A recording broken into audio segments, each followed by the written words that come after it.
जी। परली से धनंजय मुंडे एक बार फिर से उम्मीदवार हैं, मैदान में हैं। आज मतदान का दिन है और मतदान के पहले वो बैजनाथ धाम ज्योतिर्लिंग आए और दर्शन किया इन्होंने बाबा का और अब मतदान करने जा रहे हैं। सर, आज मतदान का दिन है, आप मैदान में हैं और अभी आपने बाबा का दर्शन किया, किस तरह का भाव है और किस तरह का भरोसा है? मेरा यहाँ आने के बाद यही भाव होता है कि प्रभु के शरण में आते हैं, प्रभु की सेवा करते हैं। और ये हमारा पंचम द्वादश ज्योतिर्लिंग है, 12 ज्योतिर्लिंगों में से एक। और मैं जब भी परली रहता हूँ नियमित सुबह यहाँ दर्शन करने आता हूँ। आज वोटिंग का दिन है तो मैंने ये तय किया हुआ था, जब हमेशा अपन आते तो आज आके प्रभु वैद्यनाथ का आशीर्वाद ले और प्रभु वैद्यनाथ से यही प्रार्थना की कि आखिरी सांस तक यहाँ की जो जनता है उनकी सेवा करने की जो ताकत है वो मुझे मिलती रहे। लोकसभा चुनाव में जब विपरीत स्थिति थी तब भी आपके यहाँ से परली से बड़ी संख्या में लीड मिली हुई थी, तो इस बार किस तरह की लीड आप देखते हैं? क्योंकि अलग अलग तरीके से होता है, हर चुनाव एक अलग अलग तरीके से होता है। पिछले लोकसभा के चुनाव में इस चुनाव क्षेत्र से मेरी बहन पंकजा ताई को महायुति के उम्मीदवार बोल के 75,000 वोटों की लीड मिली थी। और ये विधानसभा का चुनाव है, हर चुनाव का बैकग्राउंड अलग होता है और उस बैकग्राउंड में मैं ये समझता हूँ कि अब वोटिंग होने जा रहा है, कितने वोटों की लीड रहेगी, क्या रहेगा, ये आप सबको, मुझे भी 23 तारीख को पता चलेगा। राज्य में जिस तरह की राजनीतिक स्थिति है, पार्टियां अलग हो रही हैं, परिवार अलग हो रहा है, लेकिन उसके विपरीत मैं देख रहा हूँ मुंडे परिवार जो अलग था वो एक हो रहा है। ये एक सारे यहाँ की जनता की, मेरी भी पंकजा ताई की भी ये इच्छा थी कि ये जो कुछ हुआ उसमें ना वो जिम्मेदार थी, मैं जिम्मेदार था। ये कहते हैं ना कि हमारा प्रारब्ध था, वो प्रारब्ध हमने 12 साल तक झेला है और वापस ऊपर वाले ने हमारा प्रारब्ध खत्म करके हमारे पूरे परिवार को एक किया।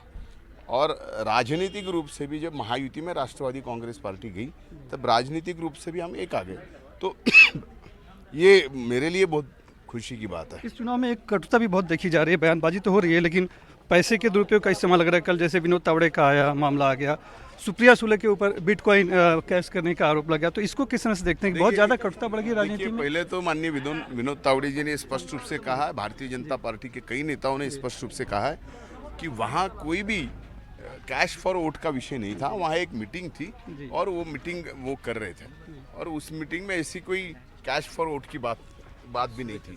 तो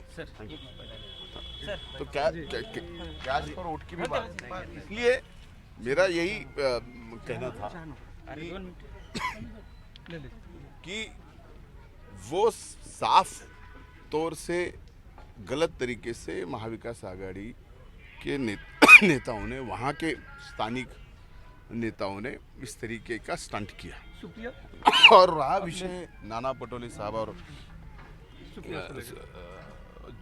जो महाविकास आघाड़ी के नेता के दो लोगों के बीच की बात जो वायरल हुई है, तो आवाज़ तो उन दोनों का ही लग रहा है। तो मैं ये कहता हूँ कि इसकी जांच होनी चाहिए। जिस तरीके से बात है, जिस तरीके से उनकी बातें उस दरमियान हुई हैं बिटकॉइन के बारे में, क्या सही रेट है, वो निकालना चाहिए, फिर वही पैसे इलेक्शन के काम आएंगे, ये सारा विषय अगर देखा जाए तो जो हम पे आरोप कर रहे हैं, महायुति पे आरोप कर रहे हैं, विनोद तावड़े जी के ऊपर आरोप कर रहे हैं, ये जो बात है ये तो एविडेंस है। इसको पूरी तरह से फॉरेंसिक में चेक करके उनके ऊपर कार्रवाई होना, उसकी जांच होना, मैं समझता हूँ लोकतंत्र के लिए बहुत सही बात होगी। आप परली विधानसभा से चुनाव मैदान में हैं, लेकिन हमने देखा सभा के दौरान आपने 25 सभाएं दूसरे क्षेत्रों में की, अपने यहाँ कम की।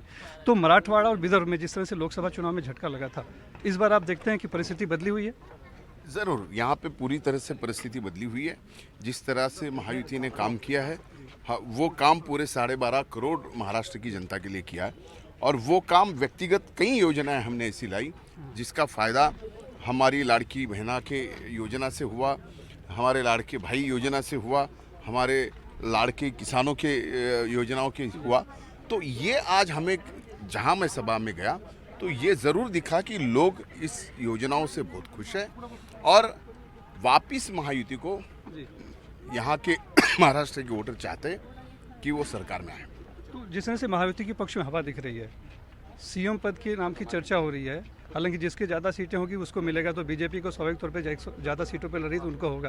तो ऐसे में क्या देखते हैं, बीजेपी हमेशा एक नया चेहरा अचानक से लाती है, देखिए, तो कहीं पंकजा मुंडे आपकी बहन भी सीएम हो सकती है? ऐसा है कि ये भारतीय जनता पार्टी का निर्णय है, तो उस निर्णय में क्या होगा ये मैं तो ऑफिशियली नहीं बता सकता। मैं यही कहूँगा कि ऐसा कुछ होता है तो उसका स्वागत ज़रूर होगा, लेकिन पहले ही भारतीय जनता पार्टी के माननीय गृह मंत्री अमित भाई ने ये कहा है कि जो भी निर्णय मुख्यमंत्री पद का होगा, महायुति सरकार आने के बाद महायुति के सभी नेता साथ बैठ के इसका निर्णय आप करेंगे। चाहेंगे पंकजा मुंडे बने? देखिए, क्यों नहीं चाहूँगा, अगर उस पार्टी ने अगर ये इस तरीके से आगे किया, उन्होंने पार्टी ने तय किया, तो मुझे किस बात की तकलीफ, मुझे तो खुशी है। जी, धन्यवाद। दिल्ली से कैमरामैन प्रवीण रोहित साथ सुनील सिंह, NDTV इंडिया के लिए।